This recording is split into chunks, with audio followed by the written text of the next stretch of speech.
ആലുവയിൽ അമ്മ പുഴയിലേക്ക് വലിച്ചെറിഞ്ഞ് കൊന്ന 4 വയസ്സുകാരിയെ പീഡിപ്പിച്ച പ്രതി റിമാൻഡിൽ. പ്രതിയെ കോലഞ്ചേരി മജിസ്ട്രേറ്റ് കോടതിയിൽ ഹാജരാക്കിയ ശേഷം മൂവാറ്റുപുഴ സബ് ജയിലിലേക്ക് മാറ്റി. വിവരങ്ങളുമായി സൈഫുന്നീസ ചേരുന്നുണ്ട്. സൈഫുന്നീസ, കേരള മനസാക്ഷിയെ തന്നെ ഞെട്ടിച്ചൊരു സംഭവമായിരുന്നു ഇത്. ഇപ്പോൾ പ്രതിയെ റിമാൻഡ് ചെയ്തിരിക്കുന്നു. ഇനി എന്തൊക്കെ നടപടികളാകും ഉണ്ടാകുക?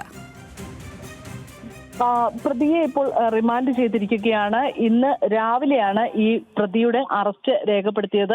കോലഞ്ചേരി മജിസ്ട്രേറ്റ് കോടതിയിൽ അല്പസമയം മുൻപാണ് പ്രതിയെ ഹാജരാക്കിയത്. ശേഷം 14 ദിവസത്തേക്ക് റിമാൻഡ് ചെയ്യുകയായിരുന്നു. മൂവാറ്റുപുഴ സബ് ജയിലിലേക്കാണ് ഈ പ്രതിയെ മാറ്റിയിരിക്കുന്നത്.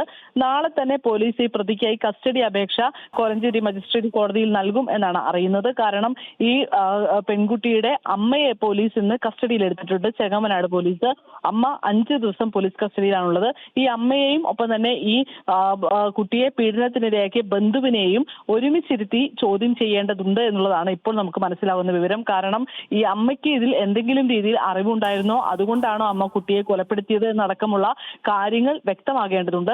അതുകൊണ്ട് തന്നെ ഇവർ രണ്ടുപേരെയും ഒരുമിച്ചിരുത്തി ചോദ്യം ചെയ്യുന്ന നടപടികളടക്കം ആലോചിക്കുന്നതിനായാണ് പെട്ടെന്നൊരു കസ്റ്റഡി അപേക്ഷയിലേക്ക് പോലീസ് ഇപ്പോൾ പോയിരിക്കുന്നതെന്ന് വേണം മനസ്സിലാക്കുവാനായി. എന്തായാലും നാളെ തന്നെ ഈ കസ്റ്റഡി അപേക്ഷ കോലഞ്ചേരി മജിസ്ട്രേറ്റ് കോടതിയിൽ ഹാജരാക്കും. അതേസമയം നാളെ മുതൽ ഒരു ചോദ്യം ചെയ്യൽ, വിശദമായ ചോദ്യം ചെയ്യൽ ഈ അമ്മയ്ക്കും ഉണ്ടാകും എന്നാണ് അറിയുന്നത്.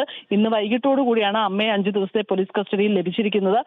ഈ അമ്മ ഈ കുട്ടിയെ എന്തിനാണ് വീട്ടിൽ നിന്ന് പെട്ടെന്നൊരു പ്രേരണ പോലും ഇല്ലാതെ അംഗൻവാടിയിൽ നിന്ന് കുട്ടിയെ വിളിച്ചുകൊണ്ട് പോയത്, അതിനുശേഷം ഈ മുഴിക്കുളത്തെ പാലത്തിൽ നിന്ന് പുഴയിലേക്ക് എറിഞ്ഞ് കൊലപ്പെടുത്തിയത് എന്നടക്കമുള്ള കാര്യങ്ങളിൽ വ്യക്തത വരേണ്ടതുണ്ട്. ഭർത്താവിന്റെ വീട്ടുകാരോടും ഭർത്താവിനോടുമുള്ള കുട്ടികളുടെ അമിത സ്നേഹമാണ് കൊലപാതകത്തിന് പ്രേരിപ്പിച്ചത് എന്നാണ് ആദ്യഘട്ടത്തിൽ ഈ അമ്മ മൊഴി നൽകിയത്. പക്ഷെ അതിനുശേഷമാണ് പോസ്റ്റ്മോർട്ടം റിപ്പോർട്ടിൽ ഈ പെൺകുട്ടി ക്രൂരപീഡനത്തിന് ഇരയായിട്ടുണ്ട് എന്ന് പോലീസിന് വ്യക്തമായത്.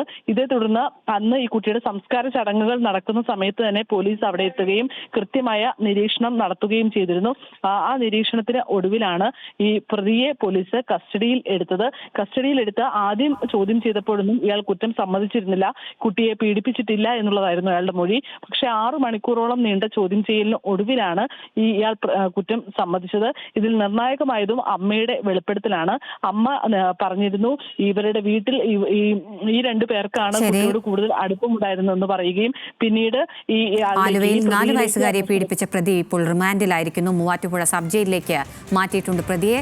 വിവരങ്ങൾ നൽകുകയായിരുന്നു സൈഫുന്നീസ.